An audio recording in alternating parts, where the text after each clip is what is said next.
seperti misalnya saya mau menyampaikan ini gini, saya mau menyampaikan ini kan di masa pandemi. Yang saya dengar dari teman-teman ini, di masa pandemi ini kita susah untuk jualan. OJK ini lahir malah di masa pandemi. Di kegelisahan saya ketika jamur saya membludak. Dan sekarang alhamdulillah Bu, 3.000 sampai 4.000 piece, saya punya 10 agen. Nah akhirnya yang tadi saya ceritakan itu akhirnya nanti lari lagi ke networking. Sekarang kita ngomongin yang tentang networkingnya atau jaringannya itu. Waktu saya hanya 24 jam. Dalam satu hari waktu saya hanya 24 jam. Kalau saya jual 10, saya bisa jual 10, artinya saya hanya bisa jualan 10. Tetapi ketika saya punya 10 orang seperti saya dalam satu hari bisa jual 100. Nah itu yang dikatakan networkingnya itu. Jadi ketika orang dalam 24 jam bagaimana saya bisa jual 100 kalau saya sendirian, saya wirawiri gini, saya balik ke sini, saya pakai Mas Doni, saya balik ke Samudra, saya balik ke Ojo Semui, kan banyak.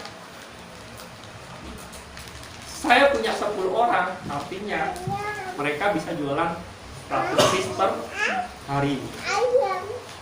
Itu bahkan bisa lebih dari 100 piece per hari. Jadi tergantung agennya, ada yang memang agennya akhirnya ada yang lemes, ada yang royal, ada yang ini. Sampai yang di Hong Kong itu kemarin dia mengatakan dia bikin guideline yang buat satu, yang jualan rame-rame. Sampai dia buat seperti itu karena apa? Dia mensupport banget sama produk saya, dan dia ternyata tiap minggu itu ya akhirnya 10 paket itu saya kirim. Nah itu jaringannya itu. Terus kemudian ketika dia menjadi agen, bukan kita akhirnya menawarkan, Mas Oman jualan produk saya. Nggak mungkin mau. Misalnya Mas Fajar, Mas jualin produkku toh Mas. Nggak mungkin mau. Tetapi ketika saya punya tawaran sama Mas Wawan, Mas produk saya ini api, orang menggoda, terus saya punya testimoninya, saya punya cara untuk menjualkannya. Bagaimana sampean bisa memikat reseller sampean? Jadi saya ini kalau yang di OJK ini ada reseller, ada agen, ada reseller.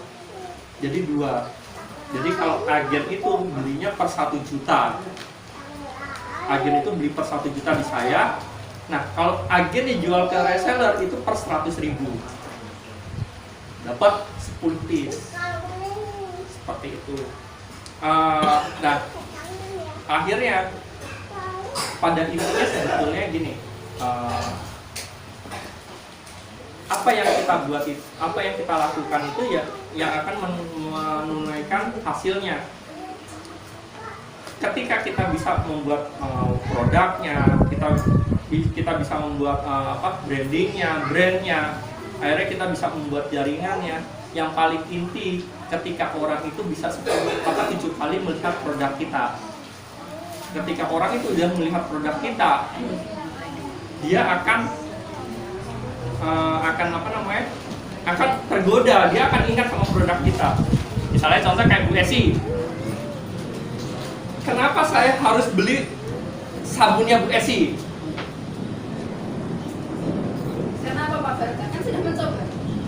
Loh, kalau saya seandainya saya tuh belum mencoba produk Bu Esi, kenapa saya harus belinya sabunnya Bu Esi? Misalkan kalau saya di sabunnya Pak Edi akan mengatakan ke saya gini, loh Pak, jenengan gak usah repot-repot lagi setiap pagi itu mau berangkat kerja, masak, mandi, apa semuanya itu sampai udah tinggal tuang, comot, colek sambelnya, selesai berangkat kerja. Itu berarti menyelesaikan masalah saya ketika saya beli produknya Pak Edi. Nah itu soalnya penting banget di situ. Jadi ketika saya beli sabunnya, monggo Bu. Ketika saya beli produknya Bu Esi, ya, sabun sabun susu kambing, terus misalnya jenengan nawarkan, loh ini unik Pak, sabunnya dari susu kambing.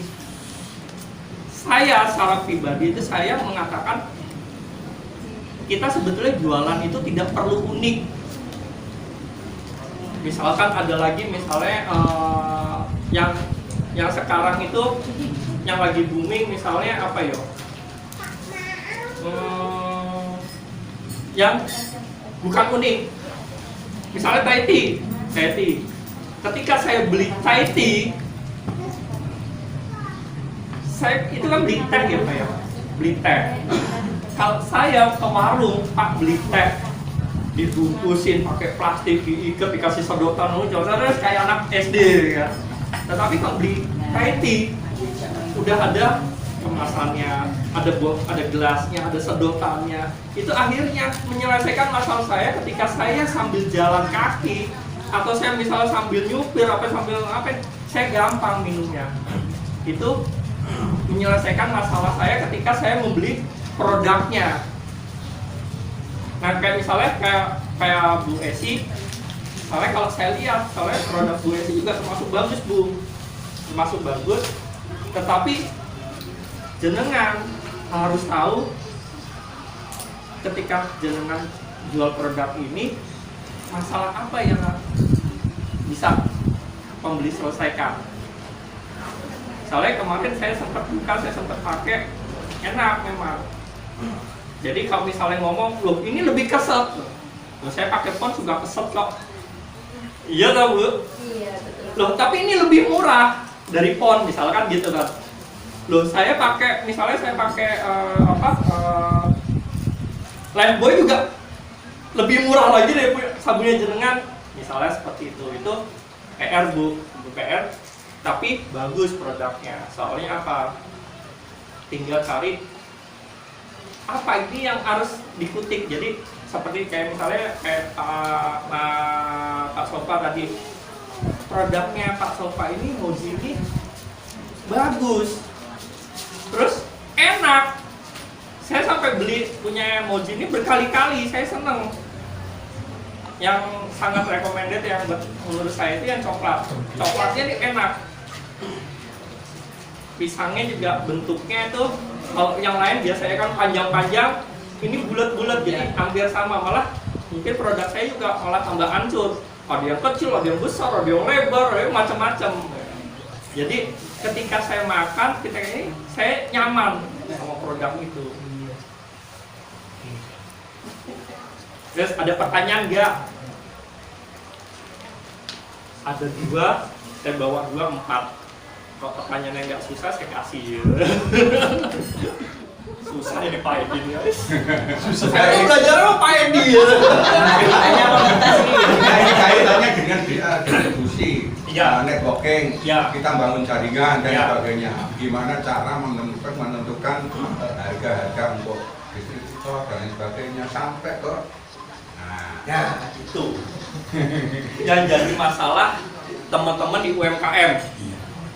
Kemarin saya tuh ibu, nggak usah saya sebutin ya Bu siapa ya, misalnya gini, Bu, ini harganya berapa produknya? 10.000 Pak. Terus kalau reselnya berapa? Ya pokoknya saya jualnya 10.000. Dan nanti kalau 10.000 saya jualnya berapa? Ya terserah jenengan, pokoknya dari saya 10.000. Nah akhirnya kan bingung kan Bu, saya jual berapa ini? Kalau misalnya saya jual 11.000, ibunya jual 10.000. Ketika nih 11.000 itu lebih mahal dari ibunya, laku. Ya untungnya saya cuma 1.000. Ya buat apa 1.000? Tehnya 3.000. Ya kan seperti itu. Nah jadi kalau saya buat ini kemarin memang udah saya rancang ketika konsumen ini biar menarik sama saya.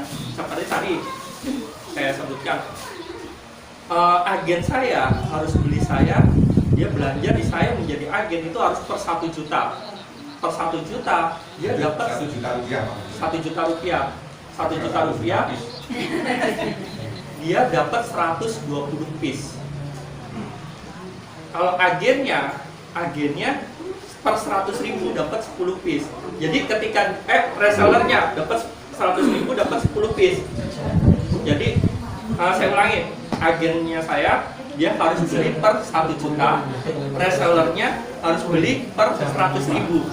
Nah, kalau 1 juta dapat 120 piece, ini harganya sekitar 8.300.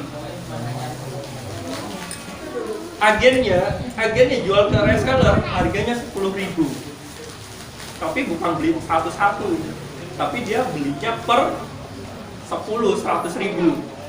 100.000 dia dapat 10 piece. Apa yang menjadi daya tariknya itu? Misalkan gini, agen saya ketika dia beli punya saya sama beli yang tetangga saya yang sama-sama keripik jamurnya, apa kelebihannya? Ternyata Bu, kalau yang agen yang sebelah saya itu harganya tetap di angka 12, 13. Terus nanti ke reseller berapa? Nanti aku jual ke konsumennya berapa? Misalnya dia 13 ya jual ke konsumen 14 atau 15. Akhirnya dia kan gak ada untungnya kan Bu. Jadi saya selalu memikirkan ketika dia jual produk saya, ya dia minimal punya penghasilan yang mencukupi. Terus kayak bikin buat itunya kayak tadi yang saya jelasin, harga HPP itu harus bener-bener dihitung bener-bener. Akhirnya ketika saya jual sama mereka jual, kita sama semua kompak. Dan harga ini minimal 13.000. Kalau di Surabaya ada yang 16, ada yang 17, di Jakarta apalagi ada yang jual 20. Sampai ini kemarin masuk di ini juga di lapas Tangerang. Di lapas Tangerang itu dia jual 20.000 di lapasnya. Ya Pak, seperti itu ya Pak ya. Ada lagi yang mau tanya? Tanya. Iya Bu ya. Kita kan ngomongnya mau masukin harga, itu ada tertera harga yang dimasukkan adalah harga sebelum PPN.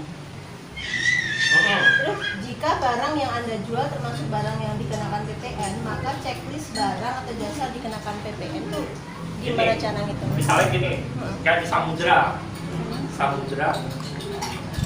Saya UMKM. Saya bukan industri, saya bukan pabrik. Saya UMKM. Artinya UMKM apa? Ya kita produksi dengan rumah tangga kan Bu ya, bukan produksi yang besar. Nah, ketika saya itu, kalau saya selama ini belum kena pajak, tetapi ketika masuk Samudra kena pajak. Nah, akhirnya kemarin kalau Mas Yuda itu yang agen saya itu akhirnya dia nego sama yang Samudranya.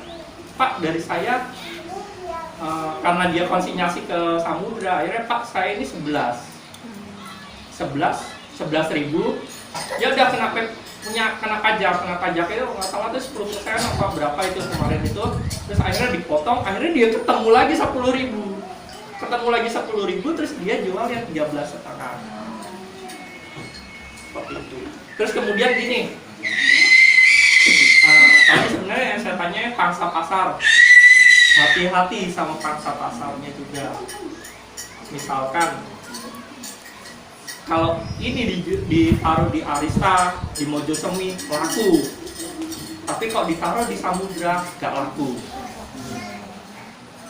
Jadi kemarin 30 piece itu hampir 2 bulan baru habis, sisa 2 di Samudra.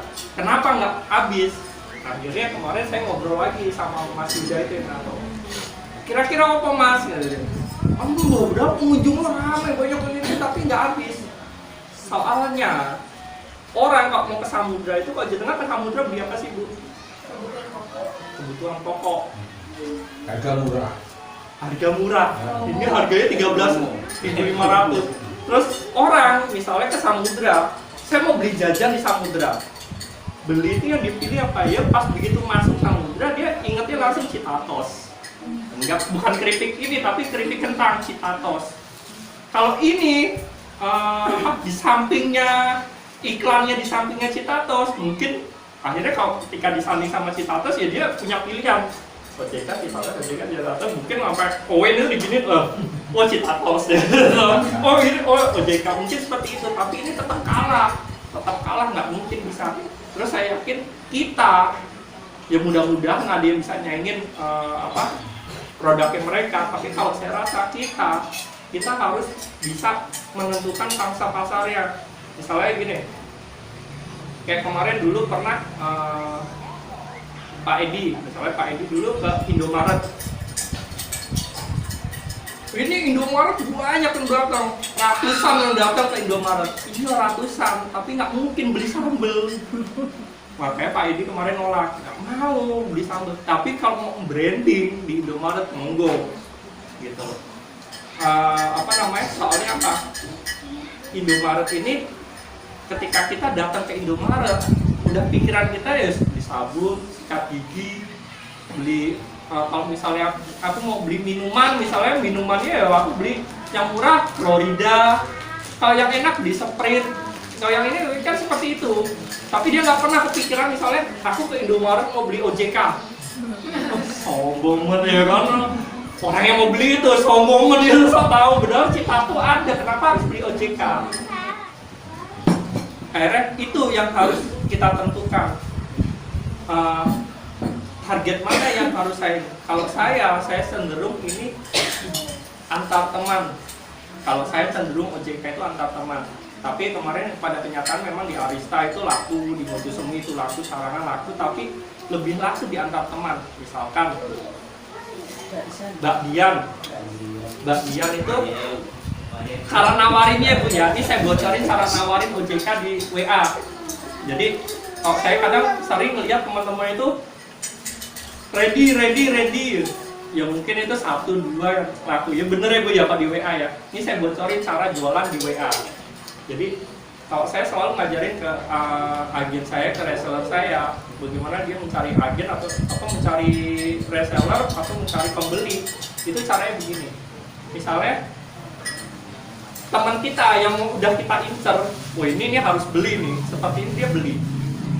Katanya dia punya kegiatan, lagi jalan-jalan di Sarangan, di komen aja, Sarangannya gimana sekarang? Masih dingin atau enggak? Oh iya aku dingin, sama siapa aja, sama keluarga. Iya, wah asik ya gini-gini. Udah stop, jangan dilanjut. Terus besoknya ketika dia bikin status lagi, komen lagi. Misalnya dia itu lagi masak, wah hari ini masak apa? Ini, wah, akhirnya lebih ada akrab. Terus akhirnya yang ketiga, dia komen lagi, katanya ada yang meninggal, apalagi selamatan loh. Yang meninggal siapa? Wah ikut prihatin ya ini. Komen, udah selesai, stop, jangan dilanjutin. Nanti yang keempat, kelima kali, ketika dia bikin komen atau kita misalnya udah akrab, akhirnya kita masuk ke dia itu gampang. Misalkan gini, Bu Dia, aku sekali, Bu, gimana kabarnya? Terus besoknya tak ini lagi ya kan, tak tegur lagi. Ketiga, keempat tak tegur terus, tuh akhirnya ngobrol ada akrab. Terus yang kelima, Bu aku punya OJK, nyobain ya, satu aja. Pasti dia mau beli. Masuk. Soalnya apa? Akhirnya ada emosi. Terus ada emosi di antara kita berdua.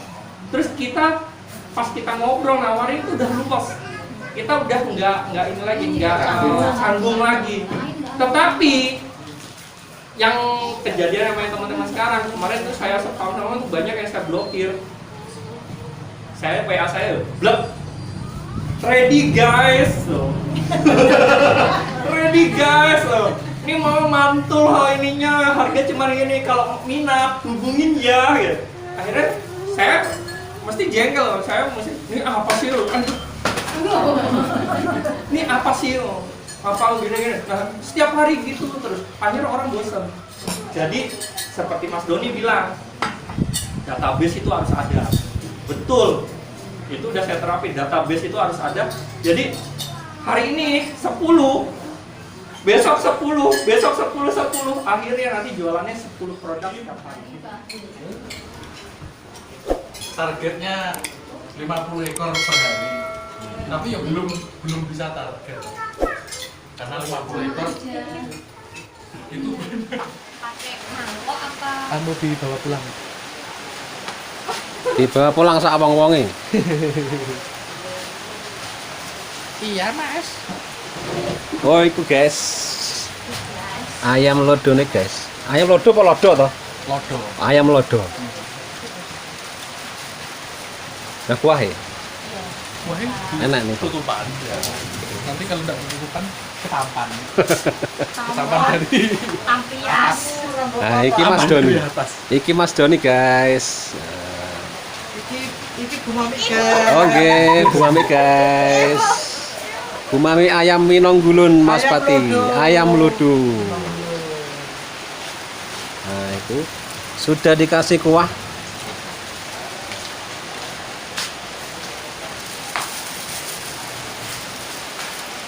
Ini wes. Kasihin. Iki guys, ayam lodo.